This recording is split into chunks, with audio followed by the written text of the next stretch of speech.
Moi, j'étais jeune, hein, j'étais pas majeur encore. Enfin, pas majeur dans le civil. J'avais 17 ans et demi, 17 ans.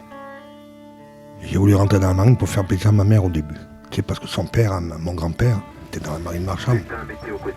Puis finalement, j'ai pas trop regretté, j'ai voyagé un peu. J'ai commencé par la Corse, après j'ai fait l'Italie, après j'ai fait toute la côte ouest africaine, le Ghana, le Gabon, le Sénégal, la Côte d'Ivoire. Et avant, quand j'étais gamin, avec mon père, on a fait le Tchad, tout ça, la RCA, République centrafricaine. Et après, j'ai traversé, j'ai fait les Antilles, j'ai fait le Brésil, j'ai fait les Bermudes, tout ça. Et puis après, je suis revenu en France. Après, on a fait 3 mois de mer. Ta façon de te comporter, de vivre, n'est plus la même après. Quand tu es sur un bateau, là, on est tous ensemble. Il faut vivre en communauté. On a des sortes de hamacs sur 3 niveaux. Et là, il faut arriver à vivre, hein, parce qu'on n'a pas tous, des fois, les mêmes caractères. Ça peut vite tourner au vinaigre si jamais on ne s'entend pas. Mais par contre, on est assez soudés quand même, malgré tout. De toute façon, il n'y a rien autour qui peut te sauver, donc il faut vivre comme ça ensemble. Moi, ça s'est bien passé parce que bon, j'arrivais à me soumettre, on arrivait à se faire des camarades et tout, on arrivait à bien s'entendre quand même. Heureusement, moi j'étais tombé avec des gens avec qui je m'entendais pas trop mal. Sinon, ça devient vite une souffrance si jamais on s'entend pas. Hein. Parce que là, il n'y a pas d'échappatoire sur le bateau.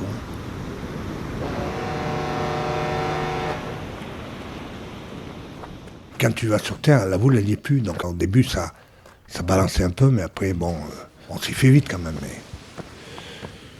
Mais au début, c'est vrai que ça fait drôle, tu balances tout seul.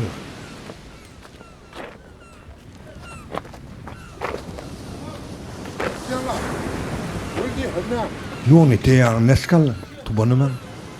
Quand tu es libre, tant que tu n'es pas consigné, tu peux sortir dans le pays, mais on te donne des autorisations, tu sors, tu signes et tout. Tu peux sortir en touriste, quoi, un peu. Alors nous, on a été marcher jusque dans un village et c'est là qu'on a vu ça. On allait dans des quartiers où c'était mal famé parce qu'il y avait beaucoup d'entraîneuses et tout ça, des bars entraîneuses et tout. Mais le reste du temps, on n'allait pas à l'entrée des villages, donc on ne savait pas ce qui s'y passait.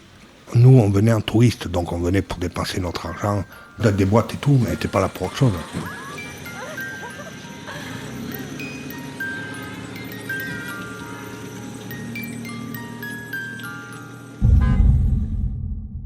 Ce jour-là, on était tombé sur une scène qui est rare quand même. Puis on avait les gradés avec nous qui nous accompagnaient, donc on pouvait faire que ce qu'ils nous disaient. Il y avait un coupe-coupe, une sorte de grand sabre. Il est parti après le gamin. Le gamin, il courait vite. Hein. J'ai été témoin d'un début de la charge d'un gamin. Nous, on n'avait jamais eu ça, quoi.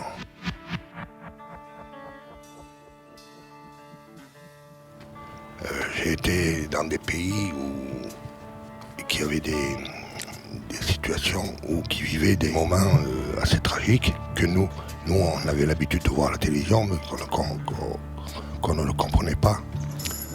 Ce sont des souvenirs de gens qui vivent dans la pauvreté et qui sont livrés à eux-mêmes. This is the end, beautiful friend.